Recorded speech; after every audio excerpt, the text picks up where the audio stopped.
జోగి రమేష్ గారి కుటుంబంలో ఇంత వివాదం బయటకొచ్చిన తర్వాత, వాళ్ళ పార్టీ అధ్యక్షుడు జగన్మోహన్ రెడ్డి కనీసం స్పందించడం లేదెందుకు?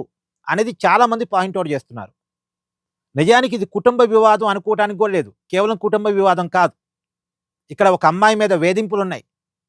ఒక అమ్మాయిని 3 సార్లు చంపటానికి హత్యాయత్నం జరిగింది అనేది మేఘన గారి ఆరోపణ. ఎవరు? జోగి రమేష్ గారి కోడలి ఆరోపణ. నన్ను జోగి రమేష్ గారు, జోగి రమేష్ గారి భార్య, జోగి రమేష్ గారి కొడుకు జోగిరాజు ముగ్గురు కలిసి 3 సార్లు చంపడానికి ప్రయత్నం చేశారని ఆమె ఆరోపిస్తుంది. అంటే ఒక మహిళ మీద ఎంత దారుణమైన వేధింపులు జరగాలో అంత దారుణమైన వేధింపులు జరిగాయి. మరి జరిగాయన్న విషయం బయటకొచ్చినప్పుడు మరి జగన్మోహన్ రెడ్డి గారు స్పందించాలి గదా! జోగి రమేష్ గారిని మందలించే ప్రయత్నం చేయాలి గదా! కానీ ఇదెక్కడా జరగలే. ఇదెక్కడా జరగలే. పైగా ఇప్పుడు సోషల్ మీడియాలో ట్రెండ్ అవుతుందేందంటే, జగన్మోహన్ రెడ్డి గారు ఇక్కడ విక్టిమ్ వైపు ఉంటారా? అక్యూజ్డ్ వైపు ఉంటారా? ఇప్పుడు జోగి కుటుంబం నిందితులు. మేఘనా గారు బాధితురాలు. ఇప్పుడు జగన్మోహన్ రెడ్డి గారు బాధితురాలు వైపు ఉంటారా? లేదు అక్యూజ్డ్ అయినటువంటి నిందితులైనటువంటి జోగి కుటుంబం వైపు ఉంటారా? ఈ అనుమానం రావటానికి కారణాలున్నాయండి. మీకు 2, 3 ఉదాహరణలు చెప్తా. మొన్న ఈ మధ్యనే సిదిరి అప్పారాజు గారి విషయంలో చూసాం గదా! సిదిరి అప్పారాజు గారి కుమారుడు ఒక వ్యక్తిని యాక్సిడెంట్ చేసి చంపేశాడు. చంపేయటం మాత్రమే కాదు, ఆ కేసును తారుమారు చేసే ప్రయత్నం కూడా చేశారు సిదిరి అప్పారాజు గారు, ఆయన కుమారుడు కలిసి. సరే, ఆ కేసులో అరెస్ట్ అయ్యారు, జైలుకెళ్లారు. అప్పుడు చనిపోయిన కుటుంబాన్ని పరామర్శించడానికి జగన్ రావాలా?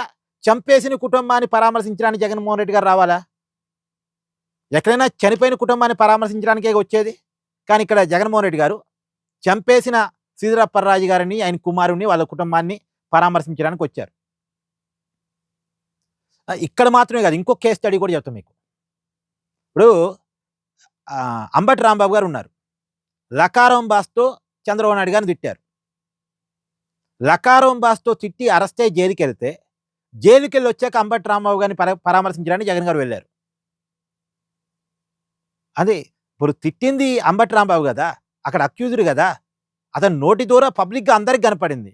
మరి అతన్ని పరామర్శించడం ఏంటి? అతన్ని ఓన్ చేసుకోవటం ఏంటి? నిజానికి ఈ విషయంలో చంద్రబాబు నాయుడు గారిని తిట్టారు కాబట్టి చంద్రబాబు నాయుడు గారికే జగన్మోహన్ రెడ్డి గారు మద్దతు ఇవ్వాలి. ఈ ఒక్క విషయంలో అయితే సరే, ఇవ్వడు చంద్రబాబు నాయుడు గారికి జగన్మోహన్ రెడ్డి గారు మద్దతు ఇవ్వడు. ఆ ఇష్యూని అసలు వదిలేయాలి. కానీ అంబటి రాంబాబుని పరామర్శించడం అంటే నువ్వు తిట్టు నేను చూసుకుంటా అని చెప్పడమా? అక్కడేమో సిదిరి అప్పారాజు గారి కుమారుని నువ్వు ఇలాగే డ్రైవ్ చేయి, ఎవరిని పడితే వాళ్ళని గుద్దు, నేను చూసుకుంటానని చెప్పడమా? ఇలా చాలా ఉన్నాయి. ఎగ్జాంపుల్ బాబాయి విషయంలో కూడా అంటే జగన్మోహన్ రెడ్డి గారి బాబాయ్ వివేకానంద రెడ్డి గారి విషయంలో కూడా చంపేశారు అనే ఆరోపణలు ఉన్నటువంటి నిందితుల లిస్టులో ఉన్నటువంటి అవినాష్ రెడ్డికేమో ఎంపీ టికెట్ ఇస్తున్నాడు. చనిపోయినటువంటి కుటుంబం వివేకానంద రెడ్డి గారి కూతురు, ఆమెకేం వేధింపులు జరుగుతున్నాయి. సో ఇలా చాలా ఉన్నాయి. జగన్మోహన్ రెడ్డి గారు ఎప్పుడు అక్యూజ్డ్ పక్షాన ఉంటారు తప్ప విక్టిమ్ పక్షాన ఉండరు. కారణం ఏంటంటే జగన్మోహన్ రెడ్డి గారు కూడా అనేక కేసులు అక్యూజ్డే కాబట్టి వాళ్ళ వర్గం తరపున ఉంటాడు, నిందితుల వర్గం తరపున ఉంటాడు, బాధితుల తరపున ఉండడు అనేది ఆయనకున్న పేరు. మరి ఇప్పుడు జోగి కుటుంబం విషయంలో ఎలా ఉంటారు అనేది సోషల్ మీడియాలో నెటిజన్లు అడుగుతున్న ప్రశ్న. నిజానికి ఈ పరిస్థితి రావడానికి జగన్మోహన్ రెడ్డి గారి వైఖరే కారణం. జగన్మోహన్ రెడ్డి గారి మైండ్ సెట్టే కారణం.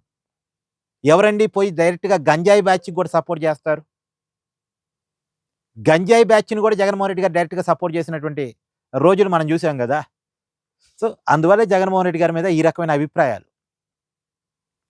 ఏమంటారు? కామెంట్ చేయండి.